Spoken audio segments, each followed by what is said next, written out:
আজকে আমরা ডিজিটাল এবং অ্যানালগ মাল্টিমিটার ব্যবহার করে ট্রানজিস্টর চেক করব।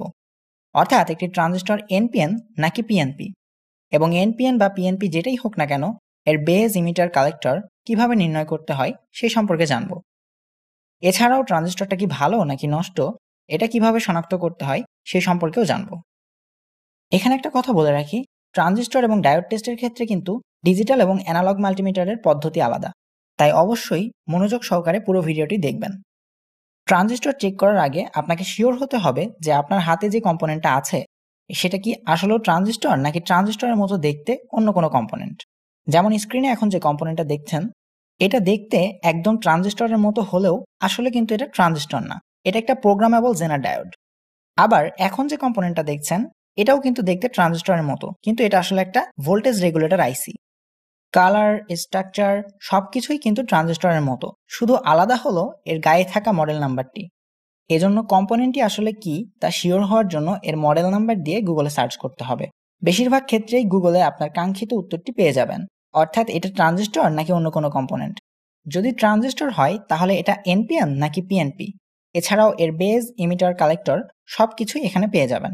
কিন্তু আমাদের কাছে সবসময়ই তো নেট কানেকশন থাকে না, আবার এমন কিছু ট্রানজিস্টর থাকে যেগুলোর মডেল নাম্বার গুগলে খুঁজে পাওয়া যায় না। এরকম বিভিন্ন কাজে আমাদের ম্যানুয়ালি মাল্টিমিটার দিয়ে ট্রানজিস্টর টেস্ট করতে হয়। মিটার দিয়ে ট্রানজিস্টর টেস্ট করার আগে ট্রানজিস্টরের গঠন সম্পর্কে আমাদের একটু বুঝতে হবে।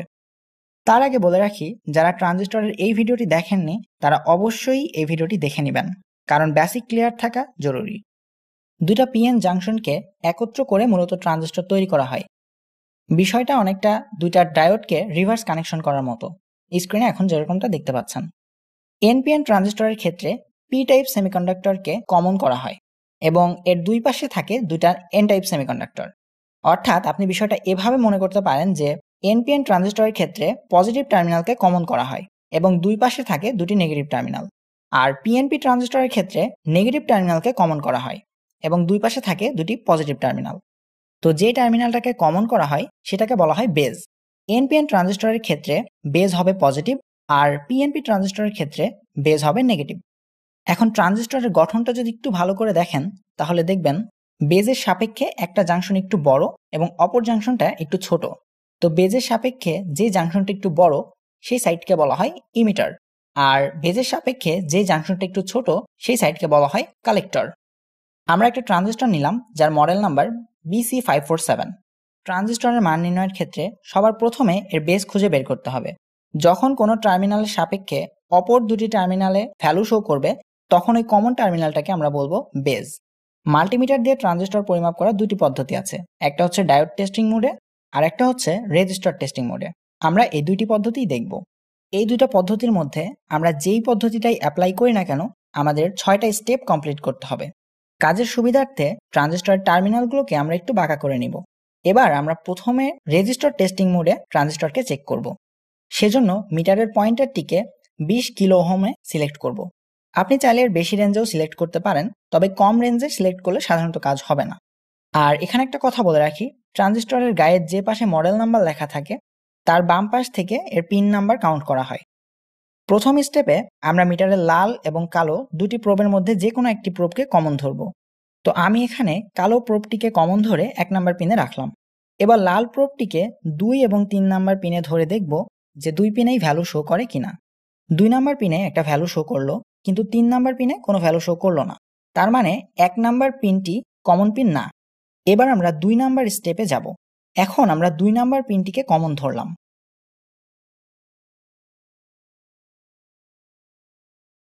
2 নাম্বার পিনের সাপেক্ষে 1 এবং 3 নাম্বার টার্মিনালে কোনো ভ্যালু আসলো না। তার মানে আমরা এখনো বেস পাইনি, আমাদের এখনো খুঁজতে হবে। 3 নাম্বার স্টেপে 3 নাম্বার পিনটাকে আমরা কমন ধরলাম। এখানে আমরা শুধু একটি পিনে ভ্যালু পেয়েছি, কিন্তু আমাদের দুটি পিনেই ভ্যালু পেতে হবে। এবার আমরা যাব 4 নাম্বার স্টেপে। স্টেপে আমরা মিটারের লাল বা পজিটিভ প্রোবটাকে কমন ধরে 1 নাম্বার পিনে রাখব।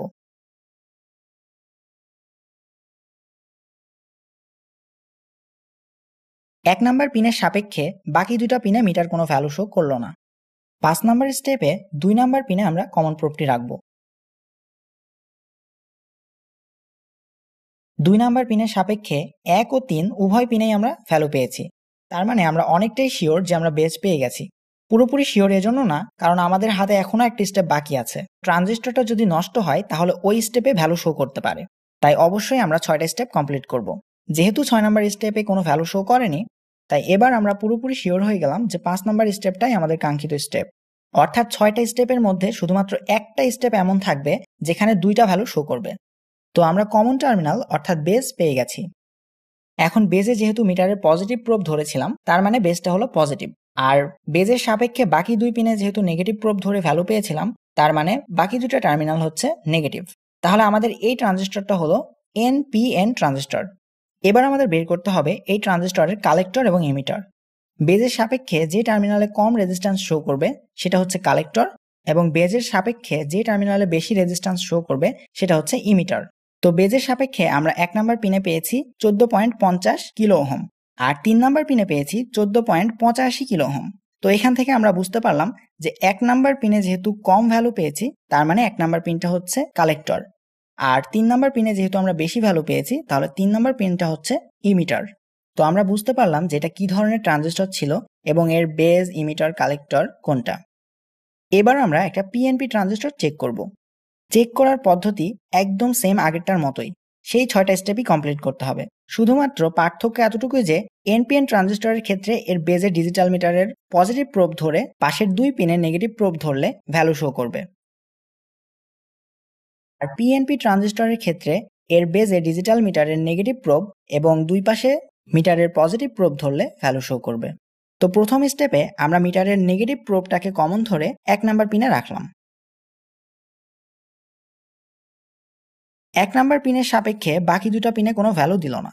তো আমরা এবার চলে যাব 2 নাম্বার স্টেপে। 2 নাম্বার স্টেপে মিটারের কমন প্রোবটিকে অর্থাৎ মিটারের নেগেটিভ প্রোবটাকে 2 নাম্বার পিনে রেখে বাকি 2টা পিনকে চেক করে দেখলাম 2টাতেই ভ্যালু দিচ্ছে। তার মানে আমরা আমাদের কাঙ্ক্ষিত স্টেপটা পেয়ে গেছি। কিন্তু আপনারা যখন চেক করবেন তখন অবশ্যই এই 6টি স্টেপ কমপ্লিট করবেন। আমি যেহেতু বাকি স্টেপগুলো একটু আগেই দেখিয়েছি, তাই সেগুলো আর দেখালাম না। তো এখানে বেজে যেহেতু ডিজিটাল মিটারের নেগেটিভ প্রোবটা ধরেছি, তার মানে বেসটা নেগেটিভ। পাশের 2 পিনে যেহেতু মিটারের পজিটিভ প্রোব ধরে ভ্যালু পেয়েছি, তার মানে পাশের 2 টার্মিনাল হচ্ছে পজিটিভ। অর্থাৎ আমাদের এই ট্রানজিস্টরটা হলো পিএনপি ট্রানজিস্টর। এখন আমাদের বের করতে হবে এর কালেক্টর এবং ইমিটার। তো বেজের সাপেক্ষে যেহেতু 1 নাম্বার পিনে বেশি ভ্যালু দিচ্ছে, তার মানে এটা হচ্ছে ইমিটার। আর বেজের সাপেক্ষে যেহেতু 3 নাম্বার পিনে কম ভ্যালু দিচ্ছে, তার মানে এটা হচ্ছে কালেক্টর। এবার আমরা দেখব ডায়োড টেস্টিং মোডে কিভাবে ট্রানজিস্টরকে পরিমাপ করে।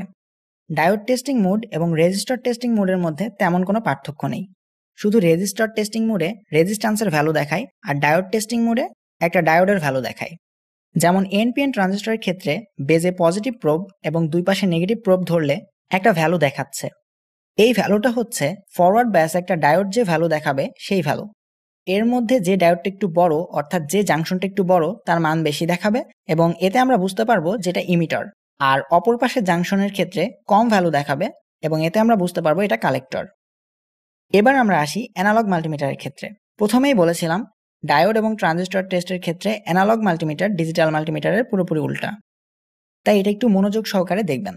অ্যানালগ মিটার দিয়ে ট্রানজিস্টর টেস্ট করার ক্ষেত্রে প্রথমে মিটারের পয়েন্টারটিকে ইনটু 10 ওহমে সেট করে নিব। এবার মিটারের 2টি প্রোবকে এক জায়গায় করে ক্যালিব্রেশন করে নিব। ক্যালিব্রেশন মানে হলো কোনো পরিমাপ যন্ত্র দিয়ে পরিমাপ করার আগে এর মধ্যে যদি কোনো ত্রুটি থেকে থাকে তাহলে তা ঠিক করে নেওয়া। তো প্রোব দুটিকে কানেক্ট করার পর মিটারের নিডেলটি 0-তে না এসে 3 পর্যন্ত এসে আটকে গেছে। তো এটাকে ক্যালিব্রেশন করার জন্য অ্যানালগ মাল্টিমিটারে একটা আলাদা নব দেওয়া থাকে। এই নবটাকে ঘুরিয়ে আমরা নিডেলটিকে 0 পজিশনে নিয়ে আসব। অ্যানালগ মাল্টিমিটারের ক্ষেত্রে আমরা যখন ডায়োড বা ট্রানজিস্টর পরিমাপ করব, তখন অবশ্যই এর পজিটিভ প্রোবটাকে নেগেটিভ ধরতে হবে আর নেগেটিভ প্রোবটাকে পজিটিভ ধরতে হবে। আপনি চাইলে ট্রানজিস্টর টেস্টের আগে লাল প্রোবটিকে খুলে কালো প্রোবের জায়গায় লাগাতে পারেন, এবং কালো প্রোবটিকে খুলে লাল প্রোবের জায়গায় লাগাতে পারেন। যদি এই কাজটা করেন তাহলে আর লাল প্রোবটিকে নেগেটিভ এবং কালো প্রোবটিকে পজিটিভ ধরতে হবে না। তো যাই হোক, আগের মতোই আমরা যে কোনো একটা প্রোবকে কমন ধরে প্রথমে বেস খুঁজবো, এবং অ্যানালগ বা ডিজিটাল যে কোনো মাল্টিমিটারের ক্ষেত্রেই ওই 6টা স্টেপ কিন্তু কমপ্লিট করতেই হবে। একটা বিষয় খেয়াল করেন, এখানে কিন্তু আমরা পি টার্মিনালে অ্যানালগ মাল্টিমিটারের পজিটিভ প্রোবটাই ধরেছি এবং এন টার্মিনালে নেগেটিভ প্রোব ধরেছি, কিন্তু কোনো ভ্যালু দেখাচ্ছে না। কিন্তু ডিজিটাল মিটারের ক্ষেত্রে এখানে একটা ভ্যালু দেখাতে ছিল, কারণ অ্যানালগ মাল্টিমিটার দিয়ে ডায়োড এবং ট্রানজিস্টর পরিমাপ করার ক্ষেত্রে পজিটিভ প্রোবটা নেগেটিভের মতো এবং নেগেটিভ প্রোবটা পজিটিভের মতো আচরণ করে। তো 1 নাম্বার স্টেপে আমরা কোনো ভ্যালু পেলাম না, এবার আমরা চলে যাব 2 নম্বর স্টেপে। 2 নম্বর স্টেপে প্রোব ধরার পরে উভয় পাশে মিটার রিডিং দিল। তো এটাই হচ্ছে আমাদের কাঙ্ক্ষিত স্টেপ। আপনারা কিন্তু অবশ্যই পুরোপুরি 6টা স্টেপ কমপ্লিট করবেন। আমি যেহেতু আগে দেখিয়েছি তাই আর বাকিগুলো দেখালাম না। এবার খেয়াল করেন, এটা কিন্তু একটা NPN ট্রানজিস্টর। সেই হিসাবে এর বেজে পজিটিভ প্রোব থাকলে ভ্যালু দেখানোর কথা ছিল। কিন্তু যেহেতু অ্যানালগ মিটারের ক্ষেত্রে পজিটিভটাকে নেগেটিভ ধরতে হয় এবং নেগেটিভটাকে পজিটিভ ধরতে হয়, সেজন্য NPN ট্রানজিস্টরের ক্ষেত্রে বেজে নেগেটিভ প্রোব ধরলে সঠিক মান দেখাবে। তো আমরা বুঝতে পারলাম যেহেতু কমন পিনে বা বেজে অ্যানালগ মাল্টিমিটারের নেগেটিভ প্রোব ধরে দুই পাশেই রিডিং পেয়েছি, তার মানে এটা হচ্ছে একটা NPN ট্রানজিস্টর। এবার একটু ভালো করে খেয়াল করে দেখেন, বেজের সাপেক্ষে 1 নাম্বার পিনে প্রোব ধরলে এটা 3 এবং 4-এর মাঝামাঝি গিয়ে থেমে যাচ্ছে। আর বেজের সাপেক্ষে 3 নাম্বার পিনে প্রোব ধরলে এটা 4 পর্যন্ত গিয়ে থেমে যাচ্ছে। তো 1 নাম্বার পিনে যেহেতু 4-এর চেয়ে কম ভ্যালু দেখিয়েছে, তার মানে 1 নাম্বার পিনটা হচ্ছে কালেক্টর। আর 3 নাম্বার পিনে যেহেতু বেশি ভ্যালু দেখিয়েছে, তার মানে এটা ইমিটার। বেজের সাপেক্ষে যেটার ভ্যালু বেশি দেখাবে সেটা ইমিটার, আর যেটার ভ্যালু কম দেখাবে সেটা কালেক্টর। পিএনপি ট্রানজিস্টরের ক্ষেত্রেও বিষয়টা একদম সেম। এই 6টা স্টেপের মধ্যে যে কোনো একটা স্টেপে যখন পিএনপি ট্রানজিস্টরের বেজে পজিটিভ প্রোব ধরবেন, তখন এটা ভ্যালু দেখাবে। এবং এই ভ্যালুর কম বেশি থেকে আপনারা বুঝতে পারবেন যে কোনটা কালেক্টর আর কোনটা ইমিটার। আচ্ছা, এবার আসি ট্রানজিস্টরের ভালো এবং খারাপ বোঝার বিষয়ে। ভালো খারাপ পরিমাপের ক্ষেত্রেও অ্যানালগ এবং ডিজিটাল মাল্টিমিটারের ফলাফলে ভিন্নতা রয়েছে। ডিজিটাল মাল্টিমিটারকে প্রথমে কন্টিনিউটি মোডে সেট করবেন। এবার আমরা যে 6টা স্টেপ কমপ্লিট করেছিলাম, ওই 6টা স্টেপ কমপ্লিট করবেন। যদি বিপ সাউন্ড দেয় তাহলে ট্রানজিস্টরটি খারাপ, আর যদি বিপ সাউন্ড না দেয় তাহলে ট্রানজিস্টরটি ভালো। অ্যানালগ মাল্টিমিটারের ক্ষেত্রেও আপনি এই সেম প্রসেসটাই করবেন। যদি বেজের সাপেক্ষে বাকি 2 পিনে বিপ দেয় তাহলে বুঝবেন ট্রানজিস্টরটা ভালো, আর যদি বিপ না দেয় তাহলে বুঝবেন ট্রানজিস্টরটা খারাপ। মানে অ্যানালগ মাল্টিমিটার এই ক্ষেত্রে পুরাই ডিজিটাল মাল্টিমিটারের উল্টো। এবার উভয় মিটারকেই রেজিস্টর মোডে সেট করব। তারপর ওই 6টা স্টেপ কমপ্লিট করব। ট্রানজিস্টরটা যদি ভালো থাকে তাহলে উভয় মিটারের ক্ষেত্রেই 6 স্টেপের মধ্যে শুধুমাত্র একটা স্টেপে বেজের সাপেক্ষে দুই পাশের টার্মিনালে ভ্যালু শো করবে। আর যদি ট্রানজিস্টরটি নষ্ট হয় তাহলে একাধিক স্টেপে দুইটা ভ্যালু শো করতে পারে। আবার উভয় মিটারের ক্ষেত্রেই এই 6টা স্টেপের কোনোটাতেই যদি ভ্যালু শো না করে তাহলে ট্রানজিস্টরটা নষ্ট। এমন কিছু ট্রানজিস্টর আছে যেগুলোকে দেখে মনে হয় এর মাত্র 2টা টার্মিনাল। যেমন স্ক্রিনে এখন যে ট্রানজিস্টরটা দেখতে পাচ্ছেন, এটা হচ্ছে একটা পাওয়ার ট্রানজিস্টর, এবং এই ধরনের ট্রানজিস্টরের কিন্তু 2টা টার্মিনাল দেখা যায়। এই ধরনের ট্রানজিস্টরের 3 নাম্বার টার্মিনালটা হচ্ছে এর বডি, আর এর বডি সাধারণত কালেক্টর হয়ে থাকে।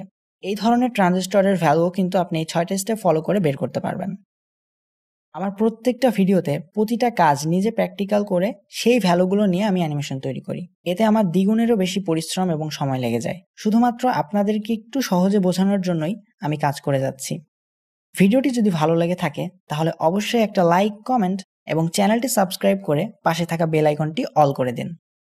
দেখা হচ্ছে পরবর্তী কোনো ভিডিওতে। আজকের মতো এ পর্যন্তই। সবাই ভালো থাকবেন, সুস্থ থাকবেন। আল্লাহ হাফেজ।